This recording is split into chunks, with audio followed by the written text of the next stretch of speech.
10, 9, 8, 7, 6, 5, 4, 3, 2, 1. Growing older, what's next? With Mark and Bill and Laura.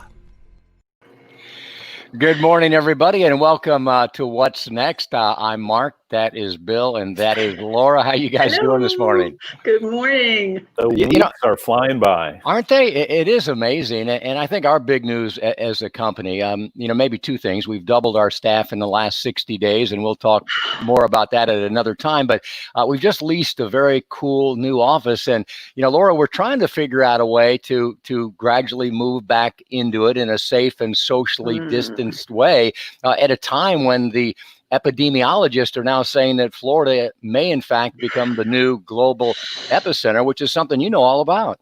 Oh, yeah, we've been living it. And today is actually Governor Cuomo's last press conference because we are over it now. And I'm really sorry to hear you guys are getting into that position.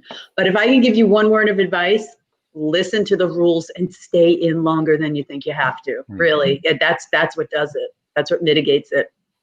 Yeah, you should see our meetings, Laura. Even when we do have our weekly meetings, we sit in a huge circle, at least 6 feet apart from each other, everybody wearing a mask. It's almost a little surreal, isn't it, Mark?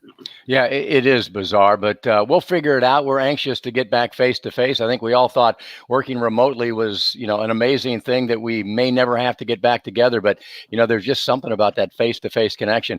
Also, we would be remiss if we didn't mention that today is Juneteenth, the 19th of June. And guys, I have to admit, I never even heard of it until I was in college, which, I think obviously says something about me for which I don't feel good. But more importantly, it says something about our educational system. Never once mentioned in any context from preschool through graduating in college. And, of course, as we all know now, Juneteenth celebrates the day back in 1865 when Union soldiers rode into Galveston, Texas and said, hey, by the way, slavery was outlawed 2 years ago, which is an amazing story of its own. Yeah, and I think that's probably one of the biggest points of this whole era is that we should know about things like that. We should celebrate things like that. They're important parts of who we are and how we've evolved, and it's a good step forward. I think about growing up. I grew up in a town that was very culturally diverse. We had every color in our classroom, and this was never mentioned. Neither was the Tulsa Uprising. None of that, or the Tulsa Massacre, I'm sorry. None of that was in our history books. Well, obviously, as we all know, many things have conspired this year, bad things that may have a positive result. One of the cool things that's happened this week, the list of major corporations that have now decided to make Juneteenth a paid company holiday just in the past couple of weeks include JCPenney, Allstate, Nike, Target, Lyft, Uber, Twitter, the NFL, and many, many more. So, that's all good news.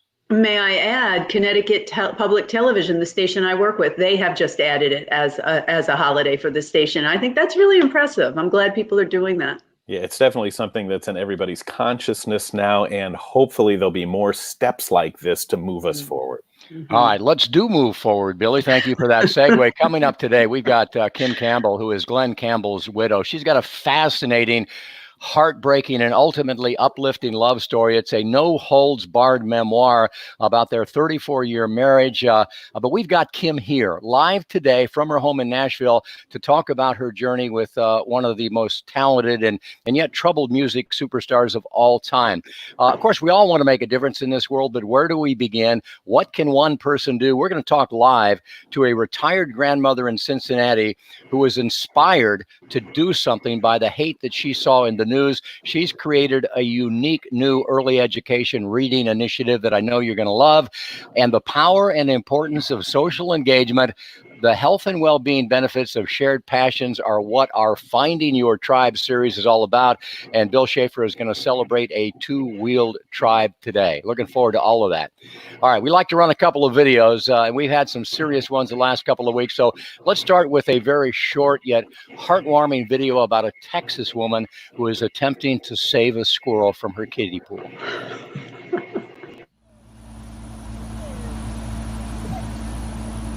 Don't touch him. I need gloves. Don't touch I him. have to help him. Give me something to get him out Get a with. board.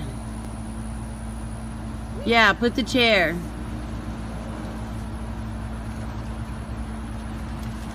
I'm saving you. I'm saving you. I'm saving you. I'm saving you. Let me save you. Thank you.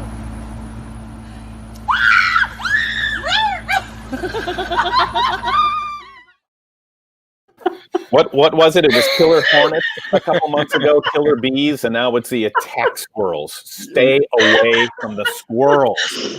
Oh, my little cat Shy stays in a tent out in the backyard, and a squirrel got caught in it one time, and I did a very similar scene of trying to shake the squirrel out of the tent.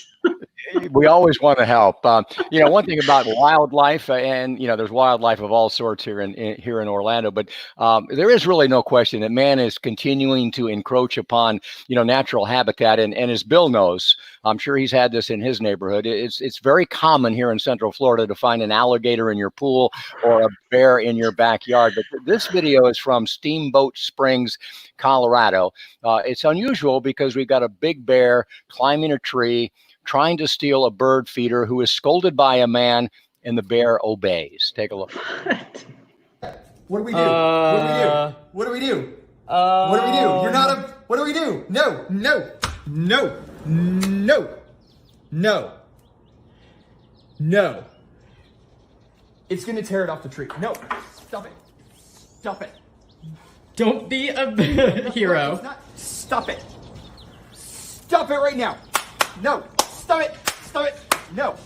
Down. Don't fall off, but down. I thought he was going to get a roll of newspaper and whack it on the nose next. Sit, give me your paw.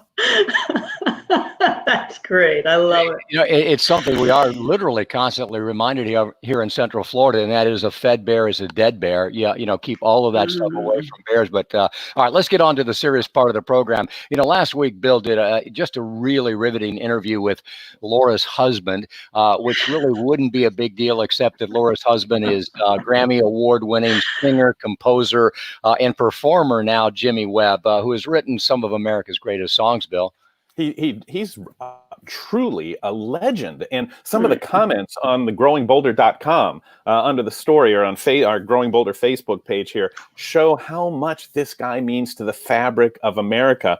Not just saying that in front of you, Laura, but Jimmy Webb is amazing. Songs like Up, Up and Away and songs like MacArthur Park. I mean, songs were recorded by everybody from Barbra Streisand to Lowell George of Little Feat. I mean, this guy crossed genres. He influenced everybody, but maybe his greatest accomplishment was the partnership that he had with the incredible Glen Campbell. Songs like Wichita Lineman, By the Time I Get to Phoenix, Galveston, have become part of the fabric of our culture. And not only was Jimmy a great boost to Glen's career, but they were great friends as well. And I know, Laura, that both you and Jimmy sadly were there to watch what happened with Glen later in life as he struggled with Alzheimer's. And of course, the Campbell family showed such courage in opening that struggle up for all of us to see. Oh, they taught us so much, and heroes every person in that family. But I'm very pleased to say that Kim has written a book about this relationship she had with Glen. I've known her for almost 20 years now, and I learned so much from this book, and it's a remarkable story, and she's here. She's with us. Hi, Kim. Hi, Laura. And you've met Mark and Bill. Hi, everybody. Good morning. Thanks for having me today. Well, guys, yes, good morning. I'm thinking I want a little girl chat with my friend Kim. You guys all right? As long as we can listen in. Of course. Of course. Kim, I have this first thing I want to say to you is I want to thank you for you and Glen, the way you welcomed me into your family when Jimmy and I got together. And that's something I never forgot. And I met you in the days when you were in Phoenix still. Oh, yeah. Yeah, and there's one of the songs where Glen was on Jimmy's album. Oh no, we must have been at a performance here. I'm not sure, but we were somewhere fancy. Look at you and me looking cute there. I know. We've had some good times together. We sure have. And you've always said, you know, my home is your home. And I appreciate that. And you've also shared some incredibly personal things with me. And you do that in your book, Gentle on My Mind, which comes out next week, right? The 23rd. Right, on the 23rd, actually. Yes. Yeah. And of course, you can pre-order it now on Amazon and get online and get that book, because you're going to want to read this story. And I have to say, Kim, knowing you all these years and sort of coming in on the part halfway through your story, I didn't know the beginning of your story. And I'm kind of ashamed now that you and I never talk about this, but you were 21 when you met Glenn? 22, actually. 22, and like the cutest little 100-pound thing. And look at you there in your Princess Diana wedding gown. Yes, those puffy sleeves. Oh my goodness. I totally blame Lady Di. Yes. Lady Di. She got married in 1981, and she had the prettiest dress you could ever imagine. Mine fell way short of that. But that was style back then. But Glenn was how many years older than you? 22. 22. So there you are, 22, and he's 44. I mean, how do you even decide that you jump into something like this? Well, when I first met him, I called my dad and I said, Dad, I met this guy and I'm dating this guy. He's 22 years older than me. He's been married 3 times. He has 5 children. 1 is older than me and 1 is a baby. Do you think that's okay? And he said, well, who is it? And I said, it's Glenn Campbell. And he said, Glenn Campbell, the entertainer? And I said, yes. And he was silent for just a few minutes. And then he said, it's fine. It's just fine. Age is just a number. So I had my dad's blessing and started dating Glenn, and we were fixed up on a blind date. It was love at first sight, but it wasn't long after that first date that I realized I had a tiger by the tail. Yeah. Yes. You're so honest about that in the book. And there's stuff I did not realize went on. I mean, you're 22 and you suddenly discover that you are with an alcoholic. Yeah. What in the world? What does a 22-year-old know about dealing with an alcoholic superstar? I just didn't know what I was getting into at all. I didn't know much about Glenn Campbell at all because, it's before the days of Google or the internet. So I just didn't really know that much about him. But the more I learned, the more concerned I got. I was coming straight out of college, and we did a lot of partying back then in the early 70s and late 70s. But I had never been around an alcoholic before, so I didn't know what a complicated matter that was, and how hard it was for Glenn to overcome it. But it was a journey I embarked on and because I was in love. And so you do whatever's necessary to help that person when you love them. And I stayed with him through thick and thin until we finally were able to overcome that. Yeah, and you worked hard. And I think one of the things you were telling me, one of the lessons you learned is that if you're in that situation with somebody who's an addict, or is that you can't do it alone. No, you can't. No, you can't. Initially, I brought up the fact that I thought Glenn had a drinking problem to him and tried to discuss it with him, and it just made him really angry. And he forbid me to talk about his drinking to anyone. So I suffered in silence for a long time, even though everyone around us, it was painfully obvious that Glenn had a problem, but I wasn't allowed to talk about it or reach out for help. But it finally got to a point in our marriage and our relationship that if I didn't reach out for help, it was going to just, it was getting very dangerous. I talk about in the book that he actually pulled a gun on me one night. And so I knew at that point, it was just beyond my control, and I needed help. And so I started reaching out to friends and family and the pastor at our church. And when I brought other people into the conversation, it helped Glenn face the fact that he was in denial about what was really going on. And it took us about 5 years to overcome alcoholism. Yeah.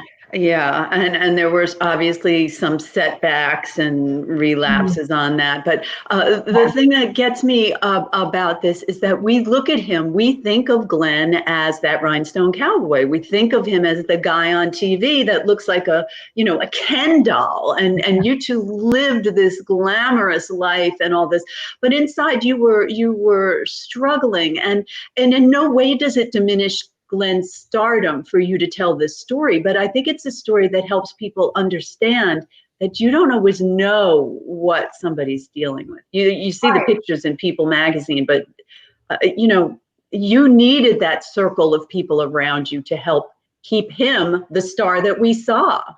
And I think, people knew him as the boy next door, the all-American, good-looking, exactly what you're saying, talented guy. And he was that. Yes. That's the thing. He was that person. He was the nicest, sweetest, most generous, loving person you could imagine. But alcohol changed him. It was only when he was drinking that he became belligerent and angry. So, it was Dr. Jekyll and Mr. Hyde. And I think it was probably as a result of he had a very hard upbringing. He grew up in abject poverty in Arkansas, barely surviving, cold. And then as he left that, those humble beginnings and began having some success and entering relationships with women, he was dealing with all kinds of pain from those relationships, with betrayals and divorces and being separated from children, and then also in business with betrayals and people using him. And so he was just on a downward spiral.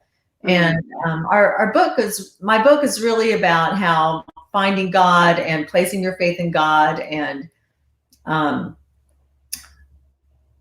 helped us overcome those challenges, overcome the trauma, overcome the bitterness and the heartache and the drug addiction, and find a new life. God to transform your life and to make it into something good and to help you find real loving relationships and to know the difference between a toxic relationship or a healthy one. You say something in the book that really stuck with me. You say, I could have called this book I Stayed, because there were so many times when you just were exhausted throughout the 35 years or 32 years. And why did you stay? Because I believed that Glenn truly was reaching out to God and trying to change his life. And I believed that because he had that faith, that he would be able to overcome it. And it was also because of the love we had for each other. I believed in him as a human being. He was kind. He was good. He was loving. So he just needed the support of someone else who loved him. And I felt like there was a spiritual battle over Glenn's very life, and that if I left, that he would die. And I loved him too much to let that happen. And I'm a fighter. So I was bound and determined I was not going to go down in defeat. We were going to conquer this problem.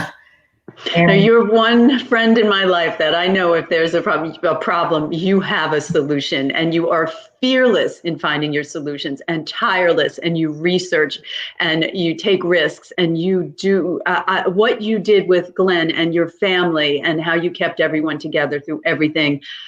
Was really remarkable, through stardom, through alcoholism, and then as we move to the next part of your story, I have to say when I entered, and Jimmy was with you and Glenn through all of this, but when I entered in, both men were sober. Jimmy was sober and Glenn was sober, and we all enjoyed a lot of fun together through some times at your house in Malibu and all. And I remember the one time we were there, and you had a new car. And I remember this was driving Glenn crazy. And you talk about it in the book because Jimmy kept like looking at me like, what's up with Glenn in this car? This was when you started noticing there was a problem. Right.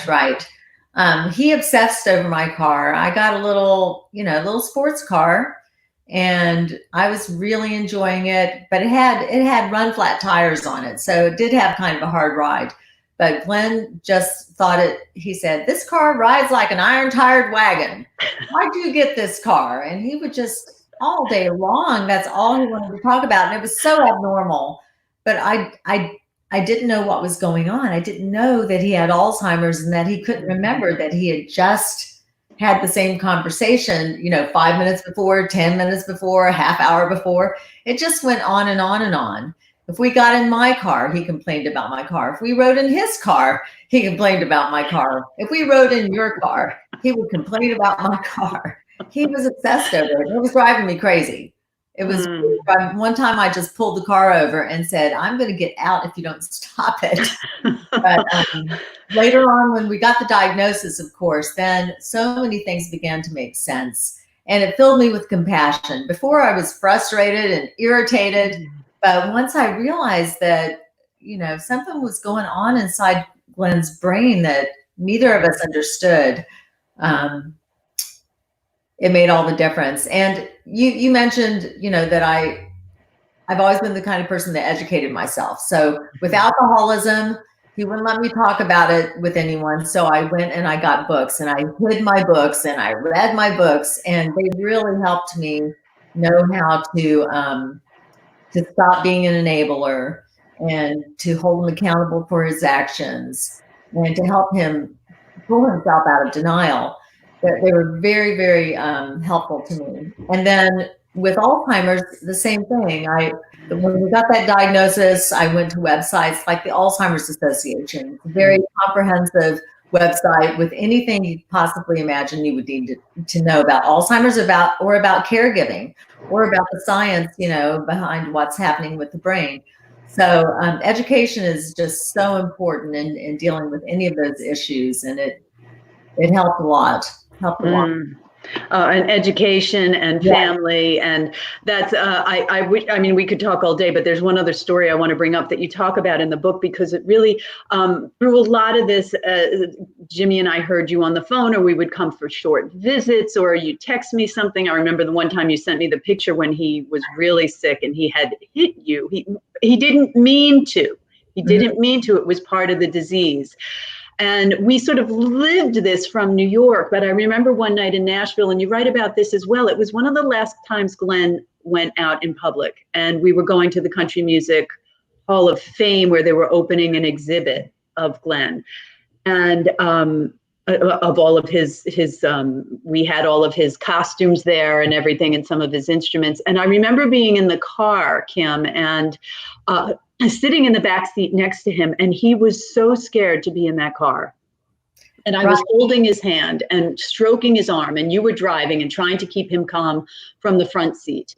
And it was really it was such an awakening to me to understand, just for that ride that seemed endless, Kim. It seemed like it took us days to go those 8 miles because he was so uptight.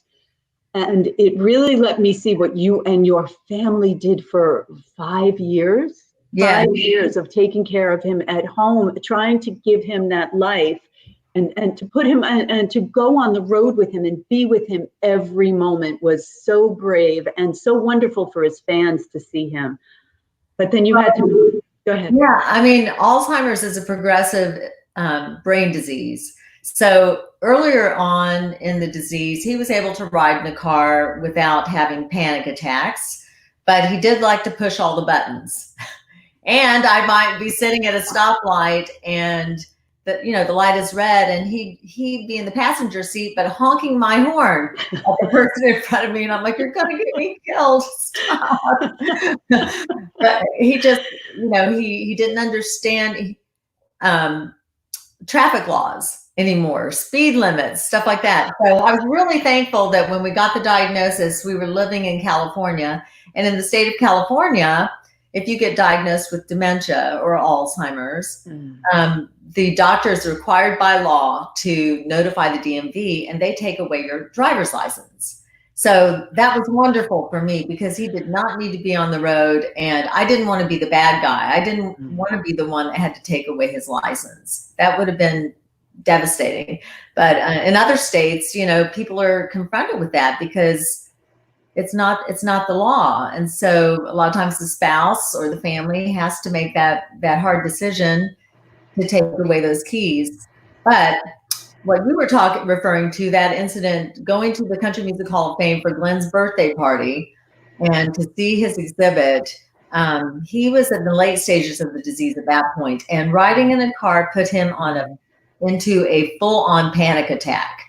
He was hyperventilating, he was crying, he was trying to take his clothes off for some reason. He just felt so caged in and constricted. And I think the motion of the car and the thing, you know, the buildings flying by as we're driving, it just sent him into a total panic.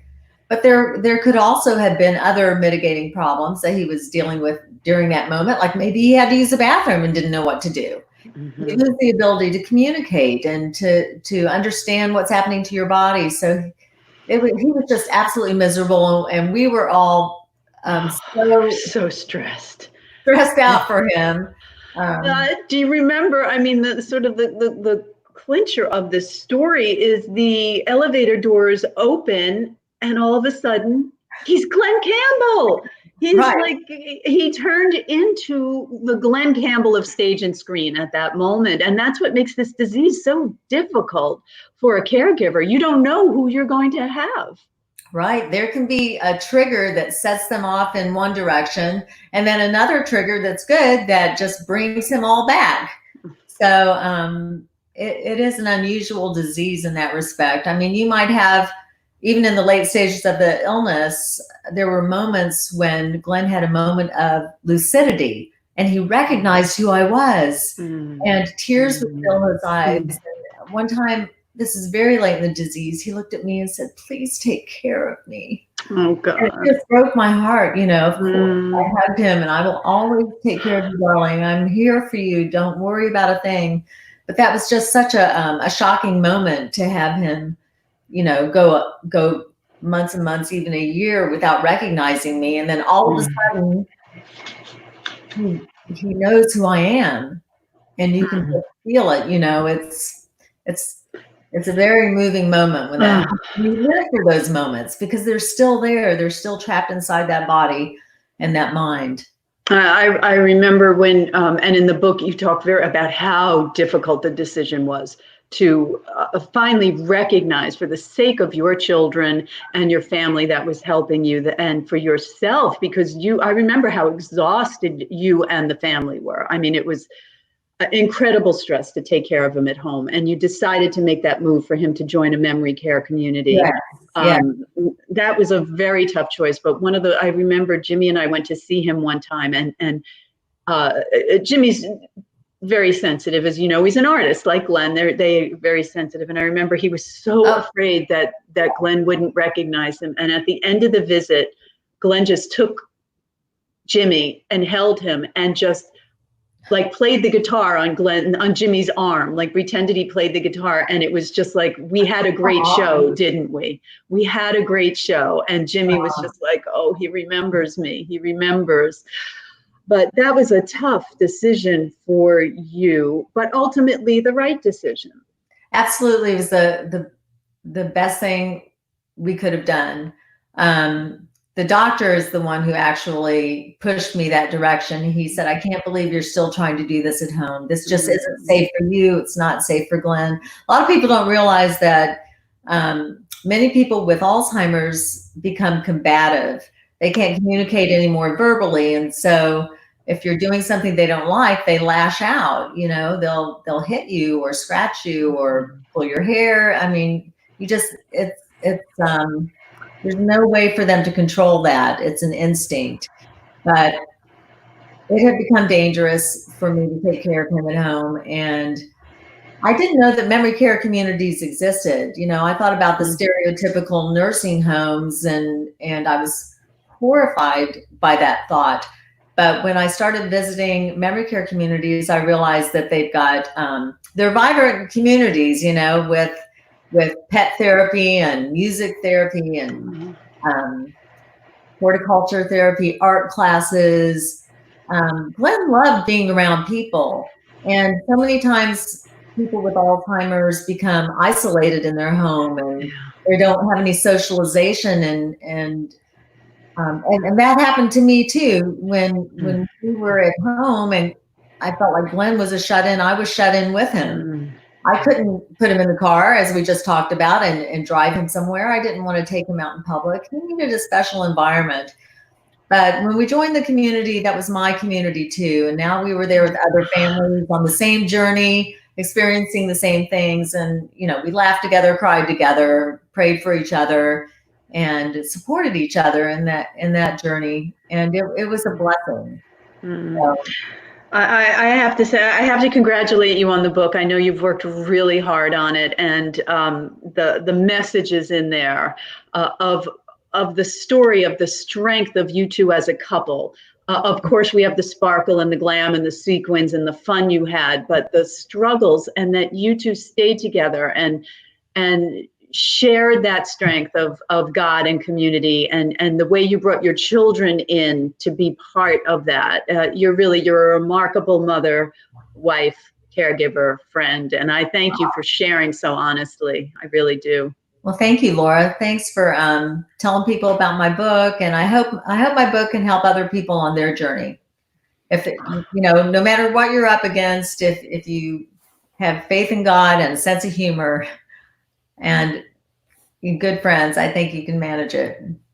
You know, Bill, we've been brought back into the girlfriend chat. That was a remarkable interview. Thank you so much for that. And you know, Kim, I can't tell you how difficult it must be to walk the line that you did, to share your story in a way that still reflects love and respect and doesn't tarnish his legacy in any way. Because I think, as Laura said, he's an example of what can happen to any of us. And you are the role model of how we should react. Because as you know, in the caregiving world, what they've learned is that even people in the most advanced stages of memory loss still have the ability to experience love and joy and live in the moment. And you can't do it all the time, but what you and your family did to facilitate those moments, to allow Glenn to share love and joy for as long as he could, is remarkable. And just thank you so much for everything. Thank you. Thank you. That's really sweet of you to say. I appreciate it. Well, remember, Kim's book comes out next week, Gentle on My Mind, and you can go on Amazon, get that book. Yeah, it's really something. Kim, her story, guys, is it's about Glenn Campbell, but what it really is, it's a validation for caregivers everywhere. I mean, how many are there, Mark? Like 45 million people that are unpaid caregivers, and every day nobody sees what they go through. Nobody sees what happens behind the scenes, the struggles they go through. And you know, Laura, you talked about Kim being such a strong researcher, but she spent her married life researching alcoholism, researching Alzheimer's, learning about how to help him. Who was there to help her? What kind of research is out there for caregivers? And that's something where, like Mark, we always talk about socialization makes such a big difference. Friends like Laura, people that you can turn to. But, you know, man, it's almost like everybody makes their own path when they go down that journey, and it shouldn't be that way. It'd be better if there was a collective of people to help. And there are people now, I have to say, a lot because of the movie I'll Be Me, and now with Kim's book and all that there is so much more attention being given to the caregiver and to understanding. We were talking about it last week, how important it is. And in her book, she mentioned some of the angels that just would play golf with Glenn every day, and just to give her a little bit of time to breathe. But thank you for indulging me and letting us speak so long, because it's a heck of a story. Well, thank you for letting us eavesdrop on what obviously is a very remarkable friendship. We greatly appreciate that. And as I think most folks know, Alzheimer's did ultimately take Glenn's life at the age of 81 back in 2017. So get the book. It's a fascinating story. And you really can't oversell I wonder if a lot of people have either forgotten or never realized what a big star Glenn Campbell was, what a legend this guy is. Here are just some of the projects he was a part of that you didn't know. Look, the Mamas and the Papas, the Velvet Underground, Bobby Darin. This guy was incredible. He was part of the Wrecking Crew, which were the top session musicians in the industry. They even blow the minds of musicians how great they are. And I think, Laura and Mark, part of the reason that Glenn struck a chord with all of us is that his story is it's the dream. You know, a kid born into poverty in Arkansas had a dream. He went to the big city. He paid his dues. Look at all he did with these records. And he paid his dues and he hit it big. And he struggled and it wasn't happy ever after, but it's the human story. And that makes Glenn somebody whose memory will live forever. That's for sure. Well said, Mr. Schaefer. Let's move on. And I'm talking to Mike Nannis. Mike, put yourself up there so we can see you. Mike Nannis is at his home in Central Florida. He's pushing the button. So I'm just alerting Mike, let's don't push the button for finding your tribe at the end of this. This has been a remarkable interview. Let's talk to Kay Castlebrinker. Let's talk about Father's Day, and then let's say goodbye. So let's come back and talk about, another really impressive story and another very impressive woman, because I think we all remember the conflict in Charlottesville back in 2017, the neo-Nazis and the white supremacists. There was actually a riot there, and there was a grandmother in Cincinnati that was watching the very disturbing news video from her home and wondering, what can I do? And what she did in that moment, in that day, is she posted a meme, a quote, her favorite quote, she would later tell me, from Nelson Mandela, that says, "No one is born hating another person because of the color of his skin or his background or his religion. People must learn to hate. And if they can learn to hate, they can be taught to love, for love comes more naturally to the human heart than its opposite," which I just thought that was amazing. So, she thought what she could do, and what she could do, and what she did is she started a book initiative for very, very young readers that tried to introduce children to the concept of community, the concept of compassion. In fact, she called her business, her initiative, the Granny Pack, and PAC does not stand for the Political Action Committee. It stands for Peace, Acceptance, and Compassion. So let's find out more about the Granny Pack as we welcome Kay Castlebrinker, a.k.a. Granny Kay, Yay, Granny. from her home in Cincinnati. That's right. Thanks for that shirt. Thanks for having me on, you all. This is great. Let me acknowledge that Kim Campbell's a tough act to follow. Granny's got quite a story. For anybody. So tell us what the Granny Pack is. Give us the broad strokes. What are you doing? Well, what I'm doing is exactly what Mark introduced me. When I was so moved by that whole thing, I was like, okay, I've had enough. It was almost from a selfish standpoint too. Like, I have to do something. I can't just sit here anymore. So what I started doing is going to the libraries. The bookstores. We don't have quite as many anymore, but going online and looking for books that express the books of kindness, but also with, really nice artwork, things that culturally diverse books. And, it takes a lot of time. There are so many great children's books, and I get so many recommendations, which are awesome, and some have been great. But to find the ones with that message and the artwork in a compelling way is hard. And that's what I did. So the Granny Pack actually is, I've usually had 3 books. They will, there we go. Those are my first packages. I definitely have a different package now. There's one of my grandchildren opening it up. It's great. So they have the messages and the graphics that you can read. I really encourage family reading because I've become very associated with an organization called readaloud.org, where it's every parent, every child, 15 minutes a day, because of the influence it has on their brain. And we're going to talk about that a little bit more. But your Granny Pack is 3 books. It always has a board book because you need to start from birth on. And then it always has a couple other books that deal with kindness in different creative ways. So that's what the Granny Pack is. And it's wonderful for newborns, baby showers, your friend turns to be a grandma, a grandpa, and that's how they're being used. And it's been very rewarding. I've got a granny pack, and I can say what Kay is doing is, she's doing the work for you. She is curating thousands and thousands of books to get the ones that actually teach kids. And let's talk about the importance of getting to them very, very early, Kay, because there's been one research project after another that says much of what we end up thinking in our adulthood is determined very early.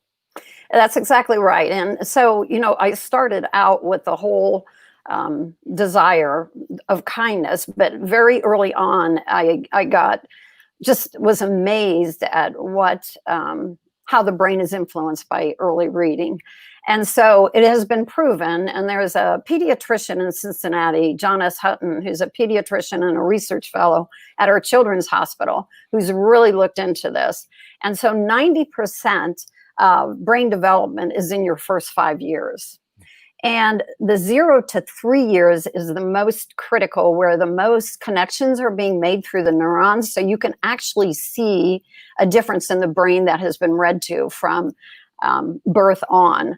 So that just really was so important to me. And it's the single thing you can do to help with life, with learning, how they're going to be in school and success. And kind of, if you miss that critical period, it's really hard.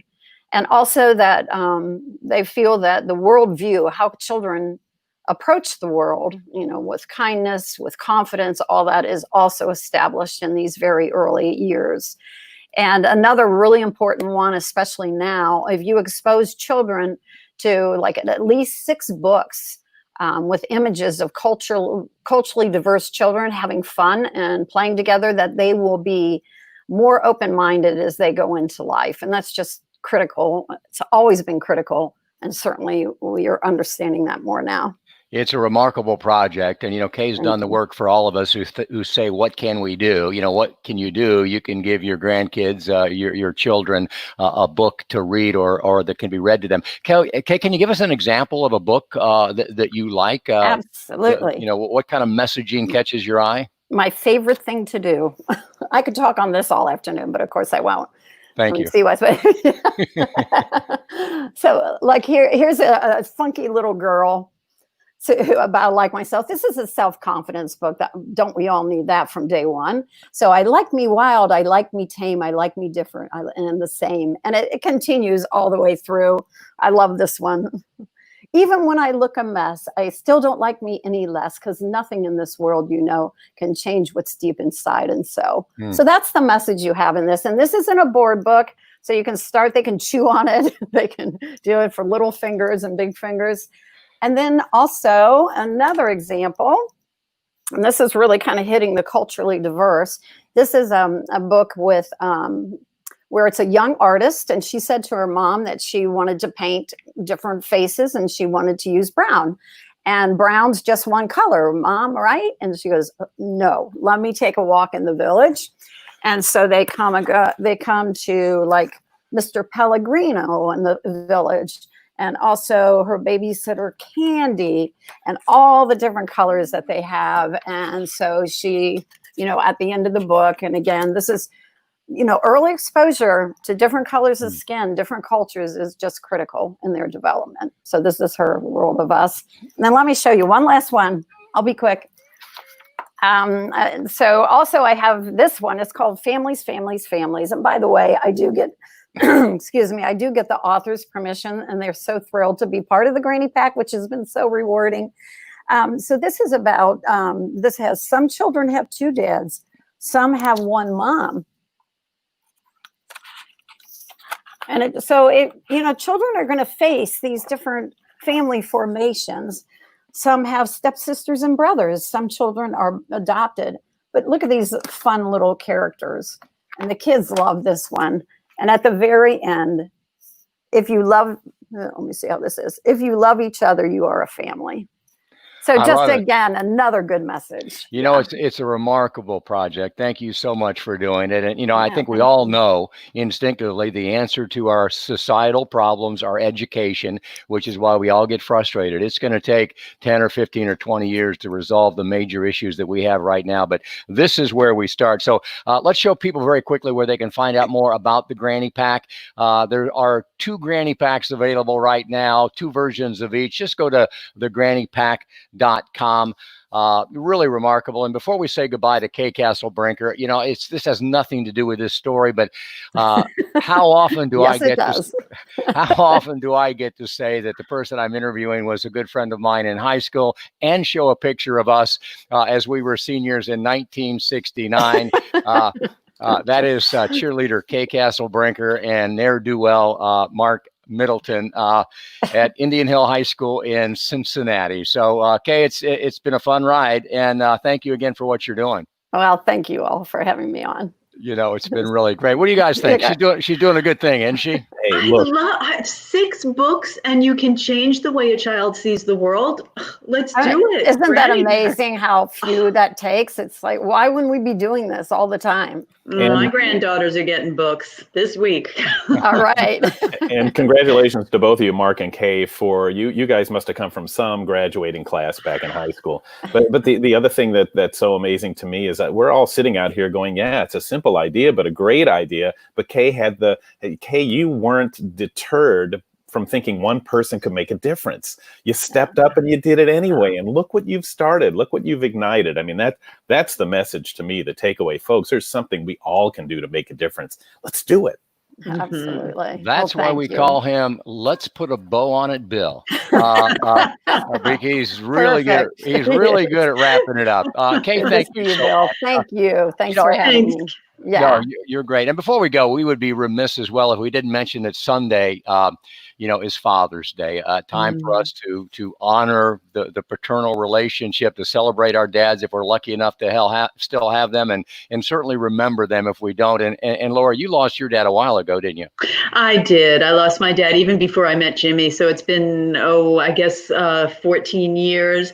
But I have to say my dad was incredible in teaching us. He made it so important for us to understand diversity, food, music. He introduced music into our home. It was always playing, and education. He was a dad with 4 kids, and he was driving to Columbia University to get his master's. Amazing man, suffered greatly and with tremendous dignity. I learned so much from Anthony Savini. Great dad.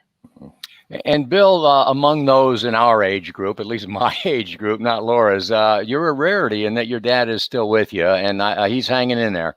Yeah, he's this is a year of new challenges for everybody. My dad's 93, and there he is with my son and myself. And when you get to that age, Mark, as you went through, you face new challenges.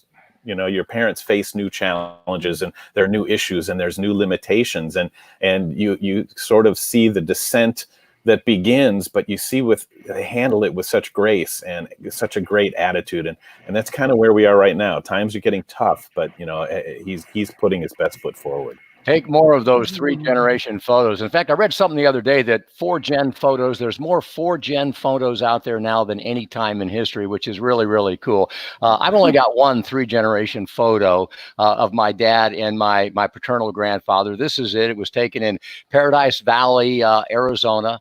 The Phoenix area back in 1975. It's my father, Tom, and my grandfather, Davis, who was a doctor that lived and worked in Dayton. He was out there on vacation, and I treasure this. So we just all want to wish all of you guys a happy Father's Day. To the fathers that are out there, celebrate your fathers. And what's on my mind today is what I'm going to be doing on Sunday. I can tell you exactly what I'm going to be doing. You're looking at it.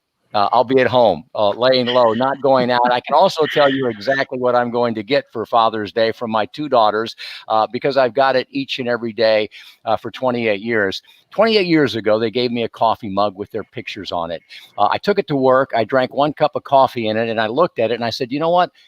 I don't ever want this to break. So I took it home, and I told my daughters, I told my wife, because my daughters didn't understand, that I want a coffee mug with their pictures on it every year for as long as I'm alive. And I don't care if they're 40 years old and I'm 100 years old.